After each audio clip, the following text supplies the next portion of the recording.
వి gold trusted gold buyers తాకట్టులో ఉన్న బంగారాన్ని విడిపించి ఈ రోజు ఉన్న మార్కెట్ ధరకే కొనబడును. మరిన్ని వివరాలకు సంప్రదించండి 7771077720.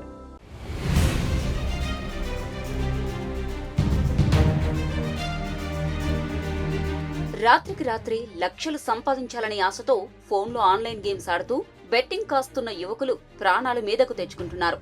బెట్టింగ్ వ్యసనంగా మారడంతో అప్పుల్లో కూరుకుపోయి అవి తీర్చలేక ఆత్మహత్యలు చేసుకుంటున్నారు. ఉమ్మడి కరీంనగర్ జిల్లాలో గత 20 రోజుల్లోనే 3 యువకులు ఆత్మహత్య చేసుకోవడం ఆయా కుటుంబాల్లో విషాదాన్ని నింపిందే. కామారెడ్డి పట్టణంలోని దేవునిపల్లికి చెందిన దేవరి సంజీవ్, శ్రీలత దంపతులకు కుమారుడు, కుమార్తె ఉన్నారు.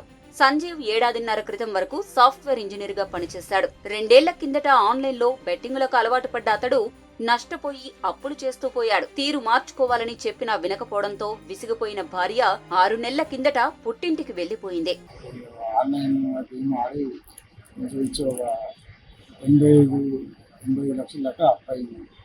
అమ్ముదామంటే ఒకటి జాగ్రత్త ఇల్లు అది ఇల్లు అమ్మితే కూడా బాకీ మొత్తం జరగదు. సైడ్ అంటే నైట్ ఏ టైంకు వేసుకుని తెలియదు. నైట్ అయితే ఏ టైంకి వేసుకుని తెలియదు. పొద్దున మా అన్న బిడ్డ కూడా నాన్న బాబాయ్ వెళ్తలేదు డోర్ జరుగుతా అంటే పోయి తగ్గి ఇస్తే గొల్లు పెట్టుకున్నాడు. అది మనసు వలగొట్టిన కూడా వెళ్ళలేదు. లేకపోతే ఇంట్లో బాబాయ్ నాయి వచ్చి కలుపులు వలగొడితే కలుపులు తీసుకుని ఉన్నాడు. భార్యా పిల్లలు దూరమైనా అతను ఆన్లైన్ బెట్టింగ్ ను వదలలేదు. మళ్లీ అప్పులు చేసి బెట్టింగులు వేశాడు. స్నేహితులు, బంధువులు, లోన్ యాప్ల నుంచి ఇలా అందిన కాడికి డబ్బులు తెచ్చుకున్నాడు. చివరికి బెట్టింగ్లలో 85 లక్షలకు పైగా పోగొట్టుకున్నాడు. ఓవైపు భార్యా పిల్లలు దూరం కావడం, మరోవైపు లక్షల్లో అప్పులు చేయడంతో తీవ్ర మనస్తాపానికి గురయ్యాడు. రాత్రి ఇంట్లో ఎవరూ లేని సమయంలో ఉరివేసుకుని ఆత్మహత్యకు పాల్పడ్డాడు. చాలా మంది వ్యక్తులు కూడా చూసుకొని ఇప్పటికైనా ఆన్లైన్ గేమ్ తిరగవద్దు. చాలా మంది ఉన్నారు. ఇంకా ఈ మనిషికి విషయాలు ఇంకా కొంతమంది నేర్చుకోవాలి.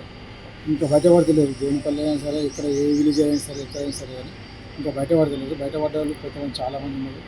కొంతమంది నోరు మూసుకొని కూడా ఇంత కూర్చుంటారు. కానీ ఇది మాత్రం చాలా మంచిది కాదు. బెట్టింగులకు అలవాటు పడి యువత జీవితాలు నాశనం చేసుకోకూడదని సంజీవ్ కుటుంబ సభ్యులు వేడుకుంటున్నారు. తమ ఇంట్లో జరిగింది చూసైనా యువకులు మారాలని ప్రాధేయపడుతున్నారు. తక్కువ సమయంలో ఎక్కువ సంపాదించాలనే దురాలోచనే ఆ ఆన్లైన్ గేమ్లు ఆడడానికి కారణమవుతోంది. చాలా మంది యువకులకు ఇదొక వ్యసనంగా మారడంతో లక్షల రూపాయలు పోగొట్టుకుంటున్నారు.